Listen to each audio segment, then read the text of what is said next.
દર્શક મિત્રો, હું જપન શાહ, કાનમ એક્સપ્રેસ ન્યૂઝમાં આપનું સ્વાગત છે। જોઈએ આજના મુખ્ય અને મહત્વના સમાચાર। ભરૂચમાં 250 વર્ષથી નીકળતી ભગવાન જગન્નાથની રથયાત્રાની પરંપરા આખરે તૂટી। મંદિરમાં રહેલા ભગવાન જગન્નાથ, ભાઈ બલરામ અને બહેન સુભદ્રાની પ્રતિમાઓ ગુમ થતાં ભારે હોબાળો મચ્યો। રથયાત્રા બાદ ભગવાન જગન્નાથ, બહેન સુભદ્રા અને ભાઈ બલરામની પ્રતિમાઓને મંદિરમાં પુનઃસ્થાપિત કરવામાં આવી હતી।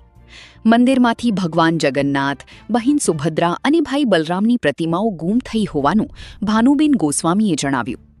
મંદિરમાં પ્રસાદ ધરાવવા પહોંચેલા ભક્તોને ભગવાનની પ્રતિમાઓ ન દેખાતા તપાસ હાથ ધરવામાં આવી। તપાસ દરમિયાન જાણવા મળ્યું કે પ્રતિમાઓ અન્ય જિલ્લામાં આપવામાં આવી હતી। સુરતમાં ઇસ્કોનની રથયાત્રા માટે પ્રતિમાઓ આપવામાં આવતા શ્રદ્ધાળુઓમાં ભારે રોષ અને હોબાળો જોવા મળ્યો।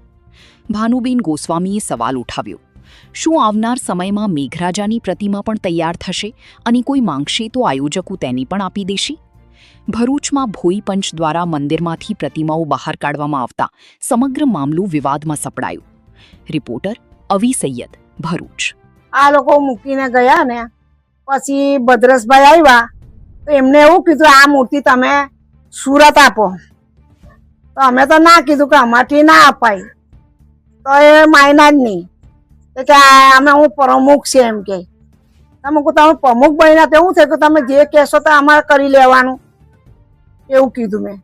એટલે આ લોકો મૂર્તિ લઈ ગયા મંદિર? હા લઈ ગયા, મૂર્તિ લઈ ગયા। ખરેખર ખોટું નથી? ખોટું જ છે ને। અને જો આ રીતે મેઘરાજાની મૂર્તિ પણ લઈ જાય તો તે કેવું કહેવાય? એવો ખોટું જ કહેવાય। કોઈ મેઘરાજાની મૂર્તિ માંગશે ને આપણે આપી